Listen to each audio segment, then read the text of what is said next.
5 minute का dictation है। 110 शब्द प्रति मिनट। Ready, start.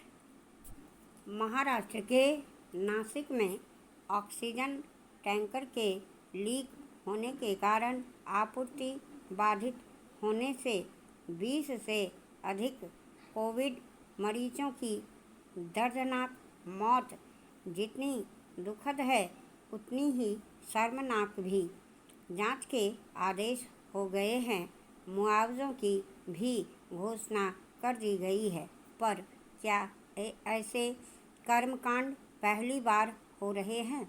पिछले 1 साल में ही महाराष्ट्र व गुजरात में सिर्फ कोविड वार्डों में आग लगने और ऑक्सीजन आपूर्ति से जुड़े कई हादसे हो चुके हैं, जिनमें कई बहुमूल्य जानें जा चुकी हैं। ये हादसे बताते हैं कि जीवन बचाने की जो उच्चतम सावधानी अस्पताल प्रबंधनों को बरतनी चाहिए, उसमें लगातार चूक हो रही है।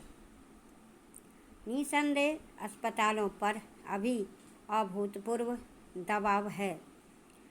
तमाम डॉक्टर, सहायक कर्मचारी और प्रबंधन के लोग अपनी जान की बाजी लगाकर जन सेवा में जुटे हैं, लेकिन ऐसी घटनाएं इसलिए अधिक मर्माहत कर जाती हैं क्योंकि ये अस्वाभाविक मौतें हैं।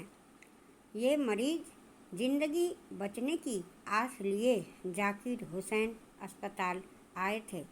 कोरोना की दूसरी लहर भारत और भारतीयों के धैर्य की ही नहीं, इनकी क्षमता की भी परीक्षा ले रही है।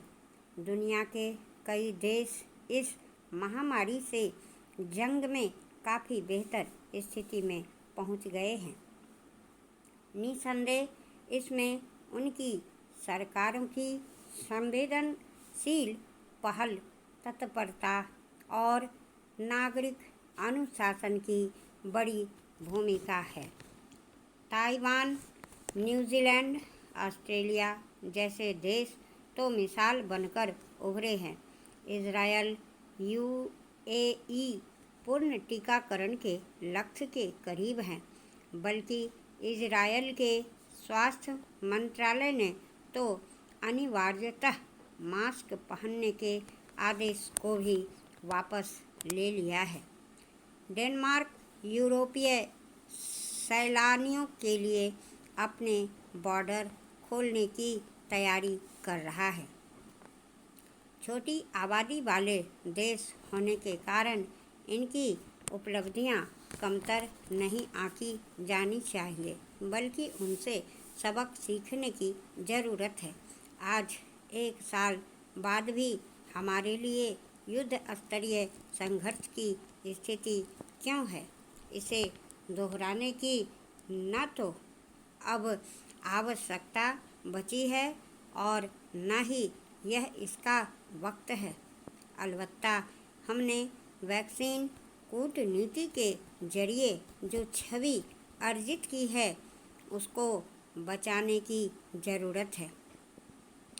हम यह नज़रअंदाज नहीं कर सकते कि न्यूजीलैंड, ब्रिटेन के बाद मंगलवार को अमेरिका ने भी अपने नागरिकों को सलाह दी है कि वे भारत की यात्रा से फिलहाल परहेज बरतें। यह कोई अनहोनी बात नहीं है और इससे इन देशों के साथ हमारे द्विपक्षीय संबंधों पर भी असर नहीं पड़ेगा, लेकिन ऐसी खबरों का दुनिया में अच्छा संदेश भी नहीं जाता।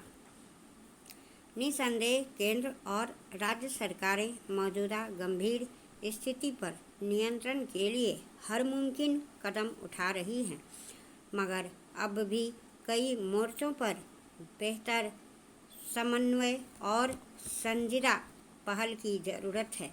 जैसे दिल्ली में लॉकडाउन की घोषणा और महाराष्ट्र में इसकी आशंका के मद्देनज़र गरीबों मजदूरों का पलायन एक बार फिर शुरू हो चुका है।